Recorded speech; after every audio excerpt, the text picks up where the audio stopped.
చొక్కా పట్టుకోమన్నాడు. ఎవరైనా మేం చెప్పిన మాట అమలు కాకపోతే చొక్కా పట్టుకోమన్నాడు డిఫాక్టో సీఎం గారు. చొక్కా పట్టుకుందామని కడుపు రగిలినోడు వెళ్తే శుక్రవారం మధ్యాహ్నం నుంచి ఈ డిఫాక్టో సీఎం గారు ఆంధ్ర రాష్ట్రంలో ఉండడు. శుక్రవారం మధ్యాహ్నం నుంచే ఉండడు. మళ్ళీ సోమవారం పొద్దున వస్తాడు. హైదరాబాద్ మకం. లేదా కొడుకు చెప్పాడు కదా తండ్రిని నిలదీద్దాం, తండ్రి తొక్కా పట్టుకుందాం అని వెళ్తే శనివారం మధ్యాహ్నం నుంచి తండ్రి ఉండడు. సోమవారం వస్తాడు మళ్ళీ. సరే ఇద్దరూ దొరకట్లేదు కదా, ఈ ప్రభుత్వాన్ని నడిపేది నేనే, నన్ను నమ్మండి, ఓటేయండి అని చెప్పి ఓటేయించుకుంటాకి ఒక ఆయన తిరిగాడు కదా, ఆయన కోసం కొన్ని ఆయన చొక్కా అన్న పట్టుకుందాం అని చెప్పని ప్రజలు ఈ పథకాలు అందవాళ్ళు ఎవరన్నా అంటే ఈ మాటలు ఇచ్చిన వాళ్ళు ఈ మాటలు అమలు కాలేదు కదా, మొన్న పట్టుకోమన్నారు, చొక్కా పట్టుకోమన్నారు కదా, కాలర్ పట్టుకోమన్నారు కదా అని వెళ్తామంటే ఆయనేమో ఆయనేమో కాలర్ లేని చొక్కాలతో లాల్చీలు వేసుకు తిరుగుతాడు, పసుపు రంగు లాల్చీలు, కాషాయ రంగు లాల్చీలు. ఆయన ఎక్కడుంటాడే అంటే ఆయన అసలు దొరకడు, ఎక్కడుంటాడో తెలియదు. ఇక ఈనాడు, జ్యోతి, టీవీ5, ఈనాడు, జ్యోతి, టీవీ5 ఈ పేపర్లు కానీ టీవీలు కానీ జగన్ బెంగళూరు వెళ్ళాడు అంటారు. కానీ మీరే అంటారు 11 సీట్లు అని. 11 సీట్లు లేవు, ప్రతిపక్ష హోదా లేదని మీరే చెప్తున్నారు, ప్రజలు ఇవ్వలేదని. ఆయన బెంగళూరు వెళ్తే మాత్రం మీకు మాత్రం పెద్ద పెద్ద తాటిగా అక్షంతాలతో రాస్తారు. అధికారం ఇచ్చారు ప్రజలు, 164 సీట్లు ఇచ్చారు. ఒకడు ముఖ్యమంత్రి, ఒకడు ఉప ముఖ్యమంత్రి, ఒకడేమో డిఫాక్టో సీఎం. ఈ ముగ్గురు అసలు మామూలు కనపడరు.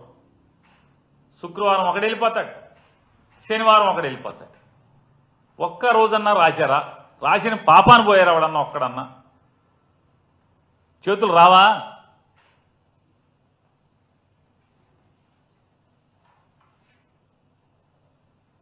సాక్షాత్తు ఆంధ్రప్రదేశ్ రాష్ట్ర ముఖ్యమంత్రి, అసలు ఆయన మాటలు మాత్రం కోటలు దాడుతాయి. బెల్ట్ ఉంటే తోలు తీస్తానంటాడు, తాట తీస్తానంటాడు, షాపు సీలైంది అంటాడు చంద్రబాబు నాయుడు గారు.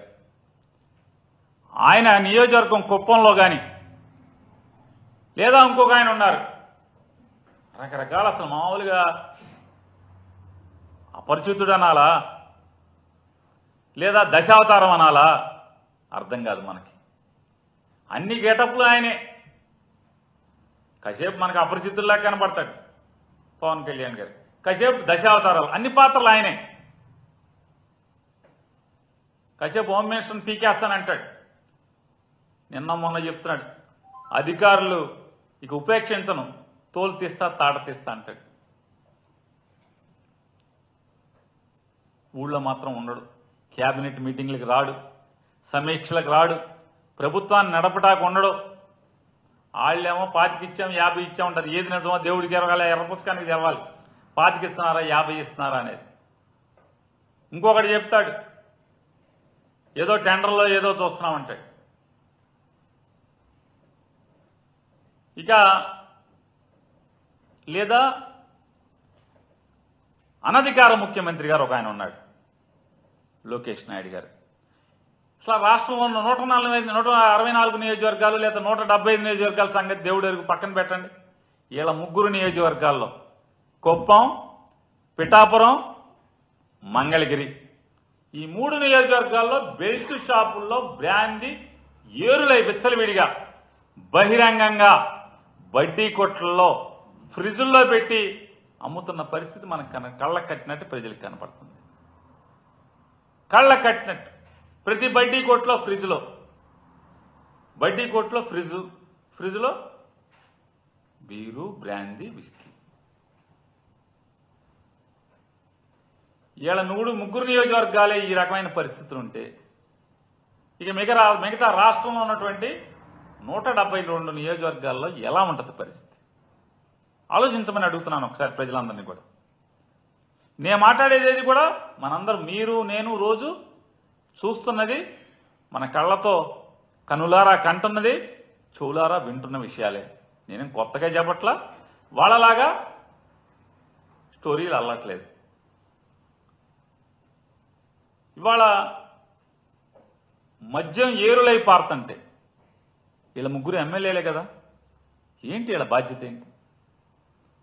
రాష్ట్రాన్ని పొడిచేస్తామంటారు, వీళ్ళ ఊళ్ళల్లో మాత్రం మద్యం అనధికారికంగా బెల్ట్ షాపుల్లో విచ్చలవిడిగా ఏరులై పారుతుంటే అడిగేవాళ్ళు లేడు, ఆపేవాళ్ళు లేడు. ఇవాళ ఆంధ్రప్రదేశ్ రాష్ట్రంలో మద్యం పాలసీ ఏంటయ్యా అంటే,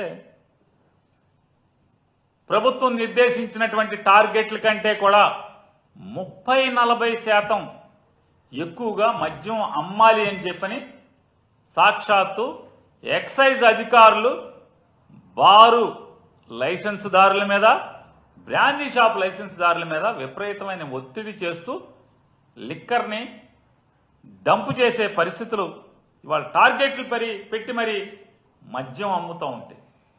ఏం పరిస్థితి? వాళ్ళ లక్షల కోట్లు పెట్టి వ్యాపారంలోకి దిగినటువంటి ఈ మద్యం లైసెన్స్దారులు ఈ మితిమీరినటువంటి అమ్మ